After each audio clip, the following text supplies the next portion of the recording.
Welcome to the Zeal Life podcast, where we explore the creative journey through the lens of fashion, culture, and the stories that shape us. I'm Demaya. And I'm Karina. Hey, girl. Hi. Episode 4. Yeah, episode 4. We're podcasters. We are podcasters. That's what we do now. How do you feel? Well, hold on, side note. How do you feel about us being podcasters? I feel good. I'm proud of us. I'm proud of us too. I feel like we've been working. We have. It's March. Oh my God. I can't believe it's March already. It's March. It makes me, but every time I think that I'm a podcaster, I always think about how everybody is like, take the mics away. Take the mics away from the Black community. I'm like, yeah, but everyone... Wait, they've been saying that? I thought it was the white boys. No, what? They definitely don't like saying that. But really just men in general. But I was dying It does laughing. low-key feel like it's almost a requirement in like your whole branding. Yeah. Even if you're not a media brand like we are, even if you're just an individual, it's like you need it. Having just social media is not enough. Mm-hmm. Like you got to have the podcast. You basically have to be, even as a creative. You don't have to be. You could debate it, but it kind of feels like it gives you an extra little push, an extra little nudge. You need to be doing something. Yeah, you can do something along these lines, especially if it's like if you're in the realm of like being creative. Yeah, if you're in the realm of doing these things. Now, I'm not saying everybody go out and start a podcast. Please, you guys, please. Let's not for everyone. Let's stay in our lane, but because it is hard. You don't think it is until you start getting on the mic. Yeah. And you just start talking. Listen, I'm discovering some things about myself, but yeah, you're right. You're right. We were talking about it earlier. It's like, I'm a professional yapper. Yeah. Yeah, I love that about you.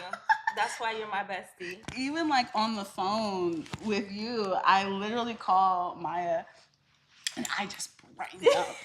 I just go in. She's like, how are you doing? Actually, not good. Because guess what? Yes. I left my lip gloss at home. I love it. Actually, I'm having a horrible day. I left my lip gloss. I can't find my headphones. And then from that, it just like stems. Because for me, like it's really like leaving my headphones at home. It's such a small inconvenience, especially if I'm working in the office that day. I leave my headphones at home. Ooh. The whole day's ruined. The whole day is done. I leave lip gloss at home. Yeah. That's how I feel. Cut it. Yes. That's how I feel when it comes to the headphones when I go to the gym. Like if I go to the gym and forget my headphones, I'm leaving. The workout's over. Like Patrick be in the gym sometimes raw dogging it. That's crazy. No headphones, no nothing. Just hearing everybody grunt and vibes. I'm like, what are y'all talking? No. That's where I draw the line. Because I know I can ride in silence sometimes. Yes, you can. But working out in silence is crazy, especially if there's other people in there. It's like crazy, especially depending on what gym you go to, and in the background, all you hear is literally all you hear is men just. I hate it. Makes me so uncomfortable. It makes me so uncomfortable. I'm not even going to lie to you. It does. That's why I gotta have it on. Like I gotta have my earphones, and I also relate to you on the lip gloss too. I literally did that yesterday. Like I got to the highway by my house, and I said, I ain't got my lip gloss on me. I had to spin a block. I had to. Cause sometimes when I'm like at work and I'm like visiting stores and stuff, and I'm traveling and I forget my lip gloss, or I forget something that's like so small but so inconvenient. Yeah. Day ruined, and I'm like, before we do anything, I'm stopping by this Sephora. Period. Because I will fixate. I will think about it all day. That's how my brain works. I'll be like, I do not have that lip gloss. It will be lunchtime. I'm like, I still don't have that lip gloss. But I'm also like that and then after, because we can after episode, y'all. But I can be like that when it comes to losing something. Oh, I'm like that too. If our producer would testify, if I lose something everybody needs to stop what they're doing. Turn off the game. Baby, hush, go in your room. Everybody needs to stop what they're doing because we're going to find this. I feel that. Losing something and not being able to find it within that moment, I literally have to talk myself down and talk myself out of it to move on with my day. I can't stand not knowing where my stuff is at. I'm the same way. Cannot stand it. What has your Zeal this week? Oh, girl. So, I have been really thinking about Black creators and respectability politics. Ooh. I think because obviously with the stuff with BAFTA, and there's been, I think we're in award show season right now. Yes, we are. So there's a lot happening.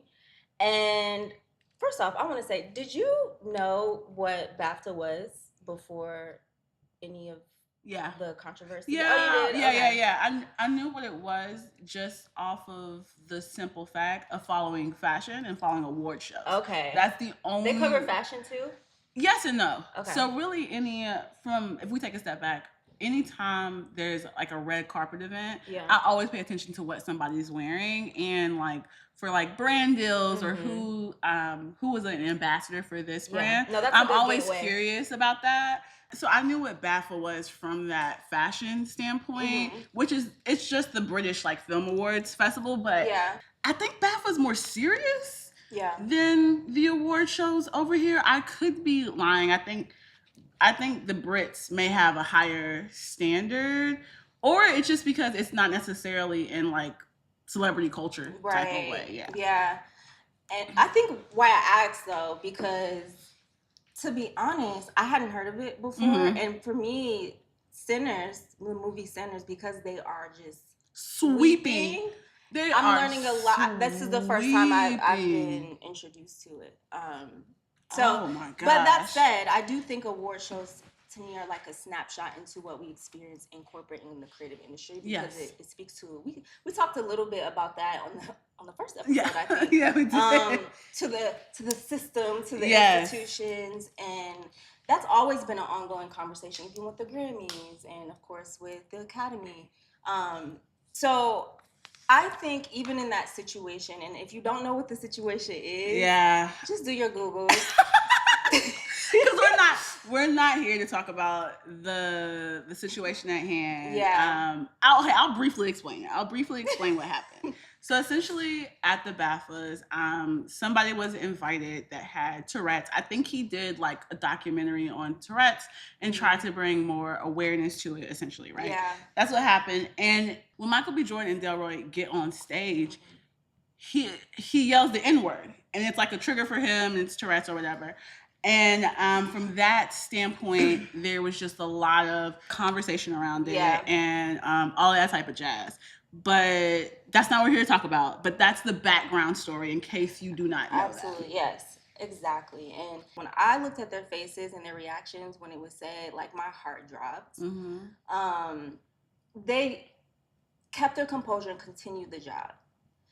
And that part right there, to me, it speaks volumes to how we as Black people experience, or our Black experience within these institutions and within these spaces, is that we know that there's a job that needs to be done, regardless if we are the victim or being disrespected in a situation. We will continue to power through because we are just taught, you know what, just stay buttoned up, don't push back, keep your composure, stay polished. I mean, they handled that with so much class, but they didn't have to. They could have shut the whole thing down if they really wanted to. They could have had a good reason. And they had a good reason. They could have said, "Well, I'm not reading this. Can we remove?" Or like anything. Walk off that stage. Or just walk off the stage. Because I don't think at that point, from being on stage, at that point you don't know who's saying what. Yeah. You just hear the word. You hear the N-word being yelled at you as soon as you walk on stage. And it's like... that's shocking. Okay. And so for me, there's no protection in those spaces. And even to the gentleman who that happened to, or who blurted it out, he was exploited as well. Yeah. And I don't... Well, I'll say it because I don't know for sure, but they were saying the other person who it happened to was Wunmi. And they cut it out. So that's another part of the story that slowly started to unfold afterwards, is that apparently there was other racial slurs, or not even racial slurs. I think somebody said like Free Palestine, or like they said something along the words that was political, and they cut it out. Yeah. And apparently Warner Brothers said that they asked them to cut it out. They came in and they shot it up to production and was like, can you cut this out? And it was just this carelessness around it, and this lack of taking it seriously. I also read, and to that same note, I also read that they made a mistake, because he did blurt it out multiple times. Oh. And that they took out a couple of them and thought they had taken out all of them. So they made a mistake on, that's what I read. That they made a mistake on, but still careless. Yes. You know? Nonetheless. Did you not like? Nonetheless. You know? Nonetheless, it's still very careless. I think what's interesting too about this is that Sinners is still, this is something so spiritual about this movie, because even post the movie, it's pushing the conversations that the movie is about. I didn't think about that. It's still doing the work. Facts. And it just gives me goosebumps to even think about it, because I've been watching a lot of the rollout, but these conversations are coming up around the movie, and it continues to shine light on it. I'm really enjoying that point, and I'm sitting on the point that there's something spiritual around the movie. It's doing its work. Somebody prayed on that one. It's doing its work. So I do have a question for you. Yes. In the breath of respectability politics, what are some things that you are actively unlearning for yourself at this point in your creative journey? Oh, everything. Literally everything. Okay, because this makes me think about how people talk about Gen Z and how they show up to work, and how, like, so essentially, let's break it down. So essentially, the generation before us said, when you show up to work, you need to assimilate. Like, you need to get in there and you need to be the exact same, yada, yada, yada. Our generation got in there and said, I don't think I actually have to do this. This is actually really hard to do. And I think I can somewhat be myself. I think I could be more authentic. And then so we said, we were saying that online. Gen Z said, oh, I can enter and do whatever I want to do. They entered the workforce, did whatever they wanted to do. And we were like, hold on. You still gotta show up to work on time, babe. Like you still have to, there's still a way you have to approach a situation that is professional and corporate wise. So when I say unlearning everything, I mean like unlearning everything that I've learned and seeing what the middle is. Because what I've been doing is the actions that I have, it's about asking yourself, who is this for? Who is this serving? Yeah. And is it my task to serve them? Yeah.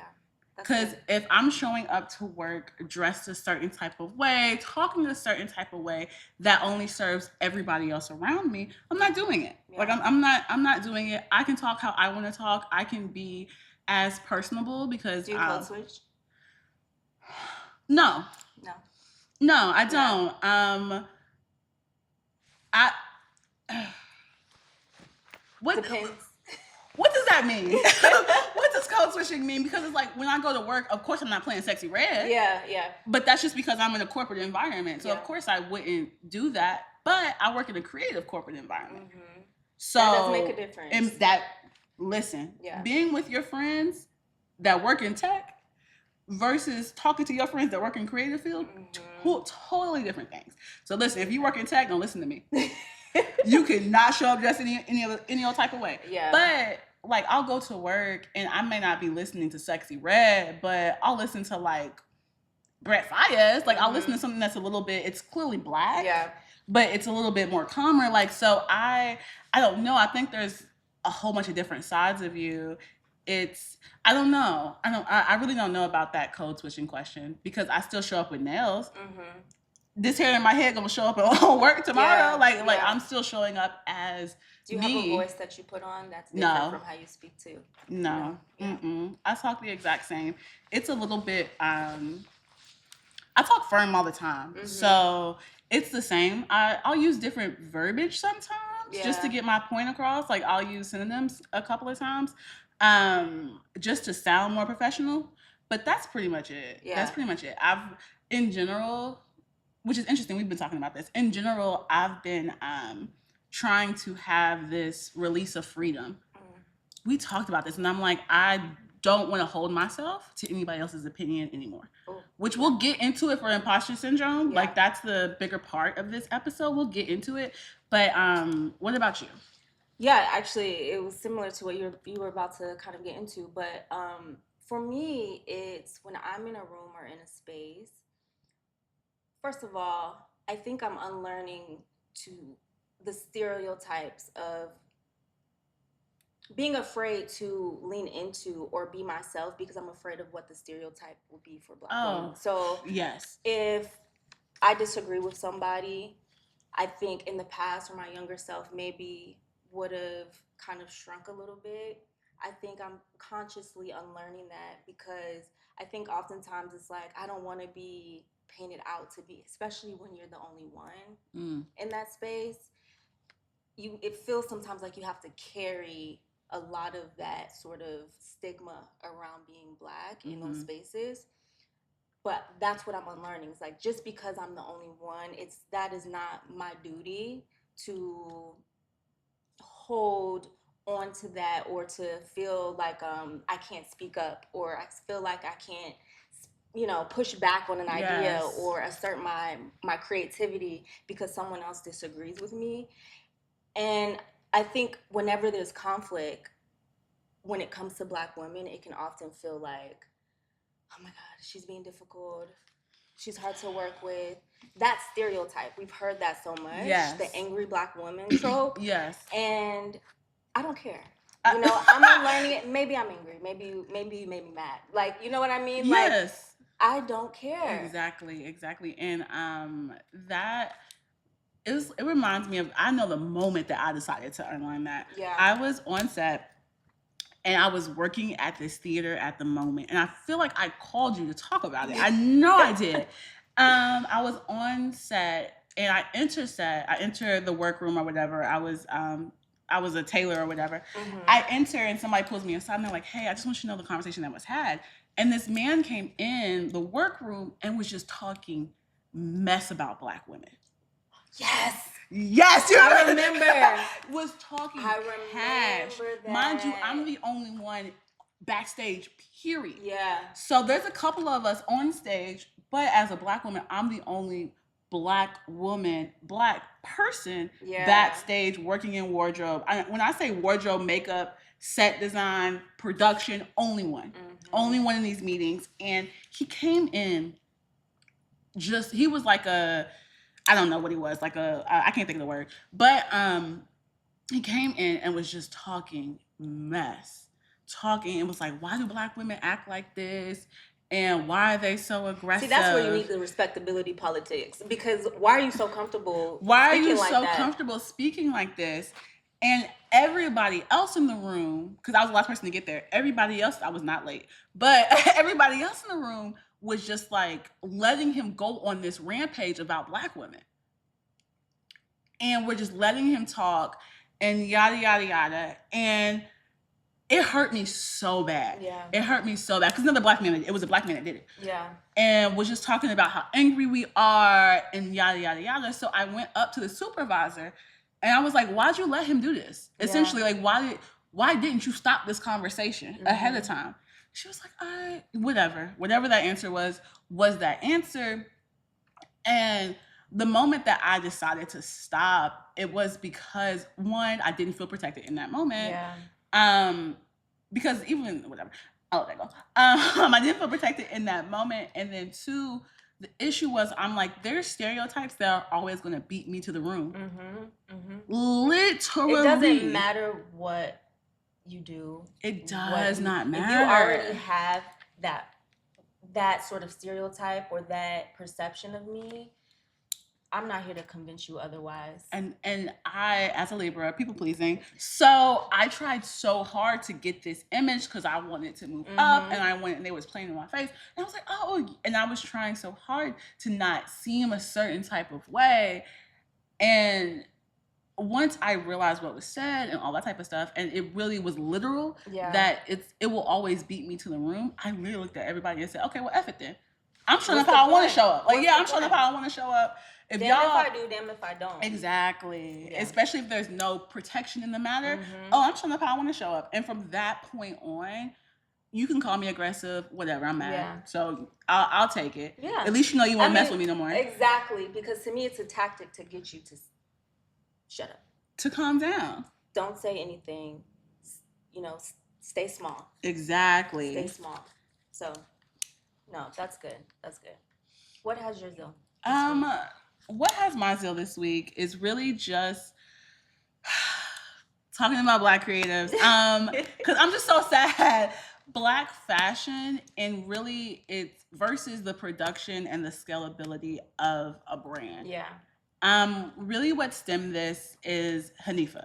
So for those who don't know, just to give a little bit of background, Hanifa is a fashion brand that is primarily based around knitwear. They recently started to expand. Yeah. But they've been around for like 15 years. They're mostly known for, during COVID, they did a 3D fashion like walk show, which like got so much attention, and it was literally amazing. This is when Clo 3 was happening in that first turn of like 3D fashion, and she used it to her advantage. It was amazing. So in November, I think they did like this Hanifa event, and it's like one of their largest pre-order events, yada, yada, yada. So around, I want to say like 2 months ago, I started to see backlash on the internet about their shipping and the fact that people had not gotten their products yet, right? This is a November pre-launch situation, pre-order situation. So if you don't know what a pre-order is, from the background, essentially what you're doing is you're ordering something that has not been in production yet. Yeah. So you're ordering something that has not been produced. So it needs to go through production, and after production, they'll then send it to you. One of the points of like pre-ordering is you save money. Yeah. So you don't necessarily, like when you're making something, you already have the money to make it, and you already have your profit up front. You already have everything up front, so then you just ship it when it gets done producing. So the issue that happened is we're currently in, what's going on, tariffs. What like, essentially around February, people were saying that they didn't get their orders. And they were like, I don't have my Hanifa thing. And seeing this happen in real time was actually crazy, because I remember when the first video hit my TL, I was like, oh, Hanifa not shipping stuff. Okay, well, it was in production. I literally thought to myself, they probably have production issues right now, which is why you didn't get your stuff. Yep. Because Beyonce did that to me. Did she? Beyonce did that to me. For what? That vinyl, that Cowboy Carter vinyl. I ordered that thing, took about 8 months, 9 months to get to me. Yes. Not 8 months. Yes. That vinyl took forever. Cardi B did that. When that WAP vinyl came out. Okay, so and it was on pre-order. Yeah, vinyls. Yeah, vinyl takes a while for it to make. But anyway, people were complaining about not getting their order. Yeah. There wasn't shipped. Hanifa didn't communicate. Yada yada yada. So she rectified the situation. She offered her refunds. She shipped out orders, and then this week, she announces that she is going to halt production. And it really stems from the backlash that she faced for those 2 to 3 months. And the real issue that I have with the Hanifa story is, we talked about it with Tiana Taylor. Yeah. And the system, and it turned personal. It turned personal. Now, I understand the issue. I get being mad. Yeah. I understand. I understand she didn't communicate. I understand all of those jazz. I think people were saying like influencers got their stuff before like regular people did. And I'm like, I don't know how true that is, off of the simple fact of, how do you know who's an influencer and who's not if we're all purchasing the same order? Unless you're going through a special program, which yes, you will get your stuff first. Yeah. Because you went through a different program. So yeah, that makes sense to me. But it always turns personal. Reading those comments. It got nasty. It got nasty. It was nasty. And not a good nasty. Not a good like, oh girl, that's nasty. Look, no, it got like, girl, y'all don't like black women? Y'all don't like black brands? Because that's how it felt. It did feel that way. And I wonder too, because there was conversation happening around this, just in terms of like the consumer itself. Mm-hmm. And because and I want to know your thoughts too about that, because she had cut, because it was a sale essentially, mm-hmm. that there may have been different customers that mm-hmm. typically wouldn't purchase from her because of the price points that were now, and we got into this classism conversation, and it kind of then spiraled into this conversation around not necessarily the brand but the customer, and how we as Black women, maybe even in those moments for them, felt mistreated because you're talking about influencers were getting their mm-hmm. stuff first. So this idea, this classist conversation mm-hmm. around who gets what, am I being mistreated or am I being brushed off? And maybe how often do we as Black women feel like our needs are not being met as a consumer? So then that became like a sub conversation around not necessarily just thinking about the brand, but us and how we can sometimes internalize not getting what we need in that moment, our needs not being met, or if I'm asking for something that we're being brushed off as a consumer. There was another conversation around how we as consumers can internalize the treatment. And so I thought that was interesting. Yeah, I can, and you know what, I can see that, which is like, I know from a point she didn't communicate. Yeah. So I understand that factor of it. I understand that like she did not communicate, which on a bigger scale, to me, it's more so about if you are not a struggling brand, but you have to be transparent with the people that are purchasing from you, regardless. You have got to be transparent as a creative. Like you have to, which as a creative in general, communication is so important, and people do not use it enough. Yeah. People, if something isn't working, you have to tell the person that you are giving the service to. That's my biggest issue with this whole thing, is you have to communicate. So if production is bad, I should know 2 months after. Yeah. Like, especially if you're forewarning me that, listen, this may take 4 to 3 weeks. As soon as you pass that 4 to 3 weeks, now I need an email that says, hey, this is where we're at in production. And then from that standpoint, it's, do you want your refund? Do you want what, like you have to, if you know that you're not abiding by your own rules, you have to get ahead of it. Like especially when it comes to business, and this is how you make your money, you have to get ahead of it. So I think that's definitely where she dropped the ball.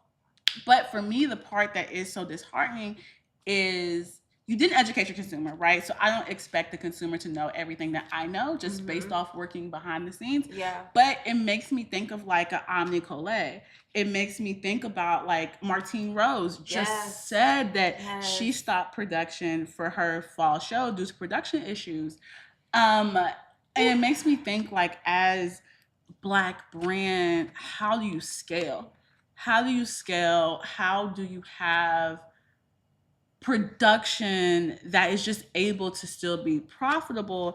And really one of the questions is, when you enter the system as somebody that the system was not made for, do you still play that game?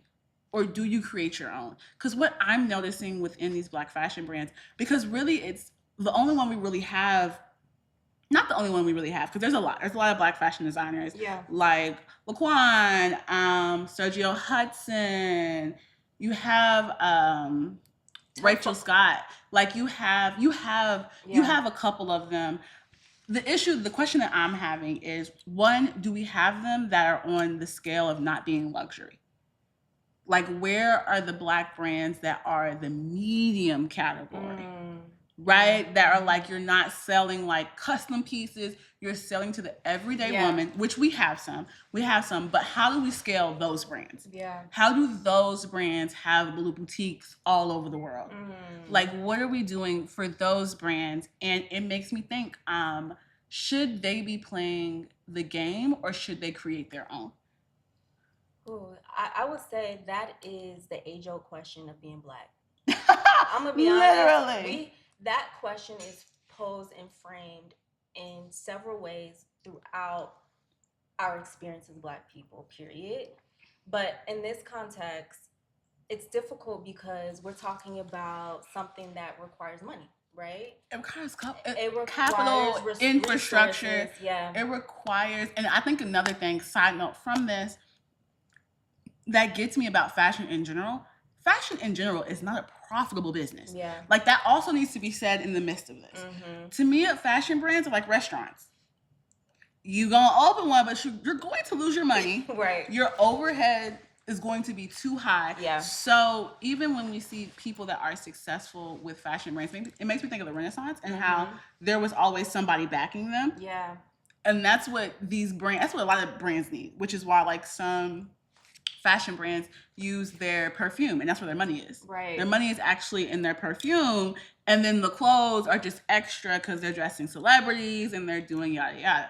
But yeah, capital is a big point and a big need. It is, and I don't think we own enough wealth in America really and I'm assuming in other places as well, in order to back each other at that scale, at that level. I think we own like 0.5% of venture capital space. So with that said, if we can't back each other, we can't be our own investors. We have that long term. That would be the goal. That would be the solution to a lot of these issues. Yeah. Is for us to be able to, because I think like all things, there is a lack of want or desire to invest in Black brands. Mm-hmm. And so when we're talking about the brands that are doing well, that are Black owned at a high scale, like when Virgil was Off-White. That's what I was gonna say. That's the only brand or house that was Black founded, like IB's at it now, that we see stay consistent. Now, I don't know if they're profitable right now. I do not know that. But they've been consistent and they've been there and they've been a voice within the fashion community as a whole, which, that's a question for another day. Because this could be a whole episode on this one topic. Yeah. Because then my question is, as I ask it anyway, is the game, to me, does the new structure of the game look like being okay just serving your community? And just serving your community. You know who does that well? Who? Telfar. Thank you. And they're coming out with some shoes. Telfar does a really good job of it. A very good job. And even listening to his interviews, he don't play. He does not play. So you know what? You're right. You're right. Telfar is a really good case study of what is successful. Thank you for bringing that up. Yeah. Because Telfar does a very amazing job of serving their community. And if you want to come, you can. You're more than welcome to come. But this is built, and because you're so correct. I'm sorry. That I forgot all about him. He is one of the best case studies for that as that middle brand. But even with him, you still see the comments get personal. You still see the comments. It's just plastic bag. It ain't real leather. Now why you have to do that voice? That's what they sound like to me. They sound like just like you just don't know what's going on. Like you're an old person. You don't know what's going on. Yes, so what? So what? Like right now, and one case that I'm really studying right now and that I've been taking notes on is curves. Ooh. So which I had a curves bag a long time ago. Yeah. Like I had just purchased my curves bag maybe the year before last. And I was like, I really love this bag. I'm gonna go ahead and get it. And now to see them so popular, people with 5, 7, 6 bags, 10 bags. Well, how long ago was it when you were? Because they've been on. I got my bag maybe 2-3 years ago. Okay. I wore that sucker down, like unraveling. I was gonna ask you a question, but I think ask it. No. Okay. Yeah. I didn't mean to yell like that. Sorry, I'm making fun of them. So at work, I am this loud. At work, I do be screaming like that. But what was I saying? No, so I've been tracking them because it's it's this story that we see with Black brands so much of they get so popular. And I'm tracking to see where he does and what he goes to, just because Curves, Sean, is an interior brand. Oh. Yes. He makes incense. He makes rugs. Like, do you remember that? Have you seen that popular CD circle rug? Yes. That's him. Okay. That's Curves by Sean. Okay. That's him. Okay. When you purchase his bag, which I don't know if he still does it, but when you purchase his bag, you get a magazine that is an interior magazine. Oh, that's fire. He has inflatable cheers. Yes. Which that was a country way to say cheers. That was Kentucky. That was Kentucky. But sometimes I gotta shake that off of me. Like, you know, sometimes the Kentucky education peaks out. I gotta fight back. I have to fight harder. I got too comfortable. But he produces interior things. And I want to call him an interior designer, but I don't want to take it that far. But for him, for the bags to pop off, the bags is the extra. Like the bags, like he has like little tote bags, like plastic bags. He has little sculptures that he love that model. Yeah, he partnered with another artist, and they have like little sculptures and stuff. But he's interior, so to see the bags pop off is interesting to me, because now he has a sweatsuit, like Mifflin. Wow. He has a Mifflin style sweatsuit. Okay. So I love that. Yes. So I'm tracking him just to see, one, the comments are never on your side. So public opinion is never on your side. Yeah. So I'm interested to see where that goes, but also where he takes the brand. Ooh. Because it sounds like he's setting a business structure model that is going to be replicated at a higher scale. That Canadian man know what he's doing. Because it does. I love that. And the fact that he's just in all of these fields, and his brand it's home and it's fashion. Yeah. I think because he's such a hyphenated creative and a Black designer, I think it leads us into like our next segment of like imposter syndrome, and what does that look like, because he's a creative that's able to do both. So you are able to do two things at one time. So yeah. Yeah, no, that's a good segue. It is, because I think we did cover a lot around like taking up space. And imposter syndrome is essentially your lack of feeling like you can take up space and feeling like a fraud. That someone at any point in your journey is going to be like, you ain't supposed to be here. Actually, who let you in? Literally, it makes me think of, you're just in a meeting and they're mid-talk, like, okay, hold on. Who are you? That's what people think of, like, hold on, everybody stop real fast. Yes. Why are you talking? Because literally, who are you? What's your title? Like, and what's so precisely. Funny? What's so funny is I was on a call, and this didn't happen. I low-key did this. I was on a call. I hope he didn't feel no type of way. I was on a call, and somebody new was on the call. And he had just got there. Karina. And I was like, oh, I don't know you. Could you just tell me who you are and what you do? Yeah, but it made me think, because we were mid-conversation. I said, oh, hold on. Who is this person? Because I was hosting the meeting, and I was talking to other people, and he hopped on. Yes. I think that makes sense in context. Yes, but it's so funny, because like, I low-key did that. I low-key stopped everybody talking and said, who is this person? Watch you be a part of his story. His story. Like, I'm his candidate. It was me calling him out. But yeah, back to imposter syndrome. My bad. That's so funny. But yes, that essentially is what imposter syndrome is. And I think, I'm always bring it back to us. But I really think that the more intersectional your identity is, I think the stronger you kind of deal with imposter syndrome. Yes. And what I mean by that is, if you're a woman, if you're a Black woman, if you're a queer person, like if you if you're immigrant, like et cetera, if you're other. Yes, if you're a part of the others. That you deal with it on a higher scale. So you have to fight mentally. There's more work to do in order to feel like you deserve, especially when you put in the work. Yes. You deserve to be in that room. And so I think for me, how imposter syndrome can show up is, and this happens even to me today, like being in meetings where I'm like, oh, how did I get in here? And if I'm thinking that, one of y'all thinking that too. You make eye contact with somebody for too long, you're like, hold on, do you know that I'm not, do you know that? I'll be on a call and I'm like, Maya, how did you get in this room? Yes.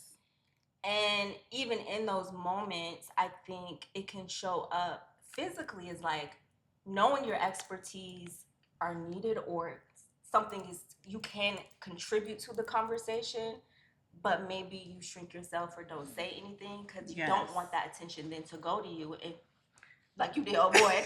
Excuse me. And you're speaking for what reason? But the internal work is to not question that. Yes. To go in, see yourself in this room, and be like, oh yeah, I worked hard. I deserve to be in here because my expertise got me here. My work got me here. And I'm just as knowledgeable and credible as anybody else in this room. Yes. No, that's true. That's true. And I agree with you.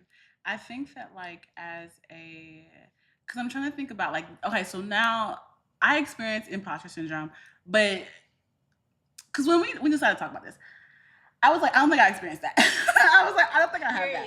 I don't think I have that. I think I'm over that phase now. Yeah. But I think it's just because when it creeps up, I have mental tactics that I use to bring it back down, which we'll get to in the beginning in a little bit. But I'm thinking about my first self and when I first started doing creative work, and how even calling myself, no, hold on, I just had imposter syndrome because the other day I was like, oh, should I call myself a fashion critic? I was good example. That's a really everything good back that I said, example. you guys, I still experience it. I was literally like, okay, should I? Which made me think about when I was first starting my creative journey. I had such a hard time labeling myself a certain type of way. I had such a hard time labeling myself as a seamstress, as a tailor, as a designer. Okay, so that shows up for you as labels, yes, as like titles for me. And I was like, oh, I'm having a difficult time because I don't have the history or I don't have the background. So even if you're beginning your creative journey, having a little bit of experience in it is good enough. Yeah, it truly is. And it makes me think about my sewing teacher or whatever. Yeah. And she would say, as long as you know how to sew more than your student, you good. You are okay. Yeah. And it makes me think about that. And I think imposter syndrome is really what stops people from starting that fearfulness. Because even when we talk about people that are at this intersectionality of life and they're intersexual people, and they're a part of all the others, like you have to think about the negative connotations that come with that fuel imposter syndrome. Like even when we talk about privilege, even how you grow up, right? If you grow up in a negative household, that negativity is going to fuel your imposter syndrome. So it's really about stepping out of that and listen. Anytime you experience imposter syndrome as a beginning creative, you just have to take a look at your president. That's all you have to do. You have to look to the right, look up, and say, you're not supposed to even be here. You were a lawyer? You were doing retail work. Exactly. Man, I'm not retail work. What's it? Reality star. Yes, you were doing reality star work. Baby, no. I can do what I need to do. I can start this little business. Exactly. I can do that. If you can be president, I can make some clothes. Exactly. Yes. That's like, but when we talk about those mental tactics, when it comes to imposter syndrome, when you start to feel it come, what do you do? For me, I have to remind myself that, for one, something I've been working on, like we were just talking about this with respectability, is that I'm unlearning seeing myself through the lens of the white perspective. Yeah, that's important. Because then I think so much of our conditioning has to do with how I'm perceived, or if I say anything wrong, or you know, do I have permission to say this, and asking for agency when really it's already yours, you know? So for me, it's been having to tell myself that I deserve to be here. It can look like affirmations even in that moment. If you need to just take a moment and say, remind yourself what you do. And sometimes it even could be just pulling up the work that you've done. Sometimes it's just pulling up and reminding yourself who you are, what you've done, how you've gotten to this space. And I think that is, you have to affirm yourself, you know? Literally, I'm writing down a note. Because you're on a roll right now, and I'm writing down what I need to say after that. Yeah. Because you're on a roll. Because you're right. You need to look at it. You need to look at it. There is this woman, I cannot think of her name. Don't know anything. I probably couldn't even find the bookmark, but I remember it. I'm gonna search for the bookmark later on though. But essentially, she has an Excel file of everything she has ever done. And that's her portfolio. That's what she sends to people. Every article she's ever, like, there's tabs that say like press, writing, panels. And she has this Excel form that is everything. She's probably a Virgo. She has a Excel form that is everything. And when she did that, or when she published it or whatever, it's so smart. And I was like, no, you have to remind yourself of the work that you've done. Because for me, and I think we talked about this on like the pilot episode, which will never see the light of day, is I have a hard time perceiving myself. So I have to start with that reality of me. I have a very difficult time perceiving myself. I have a hard time of perceiving how I come off. So in my past, I've relied on other people's view of me to bring that into reality. I'm like, okay, well, this is what you think of me, yada, yada. And recently, within like the past decade, I've been kind of unlearning that and just being self-aware and meeting myself somewhere in the middle, because that can really form imposter syndrome for me. So anytime it starts to creep up for me and I'm like, oh my gosh, do I deserve to be in that room? Besides reminding myself of the work, sometimes it's like taking a negative thought and fueling it. So if I believe as a Black woman, I have all of these struggles and I'm still in the room, I damn well deserve to be here. Actually, I better know y'all. Now think about it. Think about it. I'm from where? I did what to get in who? Oh, I better know y'all. Actually, I just need to show you a little bit more time. So that's really what understanding that if these systems were not created for you, they were created for white men. So if you're anybody else besides a white man, a white male, they were not created for you. So to enter in a system and be successful at it should be proof enough. It should, the fact that you're on the phone call, the fact that I was on a phone call with somebody very high up, bandana on. Bandana on, like I was at work. I work for more creative, creative world. I'm not tech, so I can show up how I want to show up, right? As long as I look good, which I always do. So bandana on, having a very like, well, you know, I don't think we're gonna do that. And looking at me like, who is this? Well, I said what I said. I don't think they're gonna do that. Me and my team are not gonna do that. But it's just one of those things that, like, as soon as I experience it, or as soon as I it starts to creep up for me. It looks like affirmations. It looks like if I don't want to start something because of imposter syndrome, because of really just fear, it looks like telling myself that I can. Okay. We're on the last segment. So how long has... Because sometimes, like, imposter syndrome will really stop you from starting things, and you can't let it, just because all of the other things with fear and those affirmations, but also everybody has to start somewhere. Everybody has that title that they don't want to put on themselves at first. And babes, girls, babes, if that's what you are, that's what you are. Like, just own it, claim it, and don't back down from it, essentially. Yeah, because it goes to the point of having to not see yourself through the lens of others. Yes. You know, it's about doing the work to know yourself, who you are, and be confident in that. I remember when my first couple shoots, and specifically the one where I shot in New York for the first time for the Zeal, one of the editorials, I was doing a lot of outreach to talent or talent agencies at the time, and we'll still do, but doing a lot of outreach to talent agencies, and you would get comments around like, oh, I thought this was gonna be a free like we were just gonna come just to do it for free, or just assume that they weren't gonna get paid, or that sort of thing. Or I'm trying to think of another example. There just would be moments where the talent agency would essentially be like, oh, this little, and to some degree, it's like, okay, it's a small publication, what have you, but there would just be, they're already going into it expecting to kind of, not to, way I put it, or way I see it, is like not really show up fully. And so I think I would internalize that over time, and so it would kind of be like, oh, I started to build that imposter syndrome around outreach to when we talk about PR, when we talk about, oh, that's another good story. Oh, okay. I know what story. Sorry. Okay. Cut all of that. Now start. Okay. Cut all of that.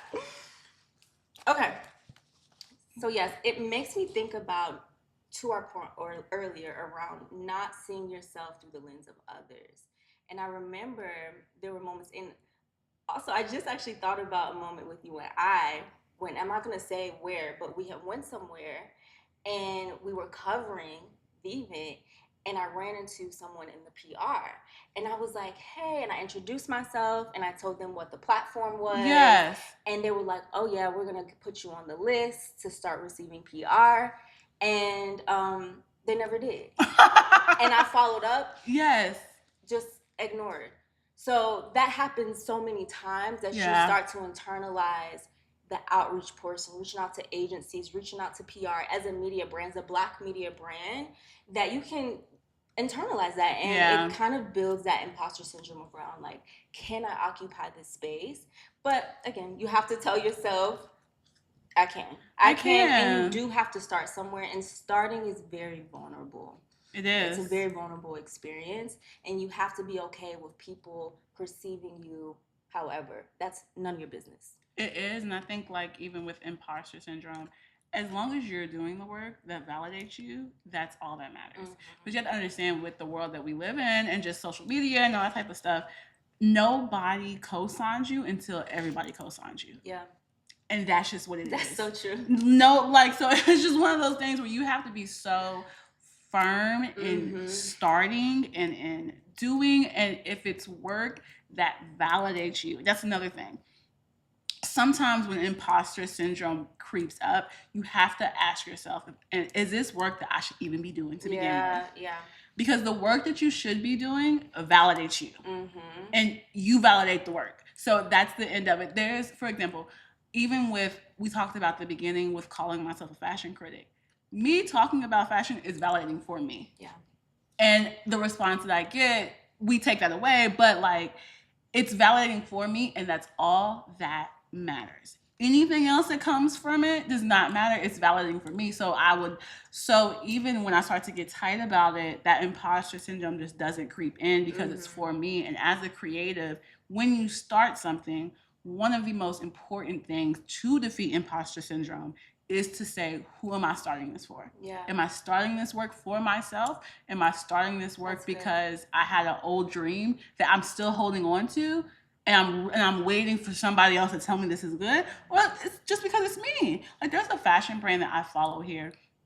He's in my back pocket. He's in my back pocket because he's on the way. Yeah. He is on the way, and he's doing good work.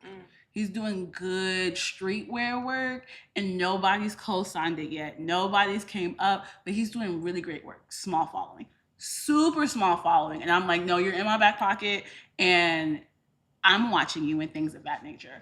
But with imposter syndrome, what is your footnote for this episode? My footnote for this episode is, do the work to unlearn seeing yourself through the lens of others.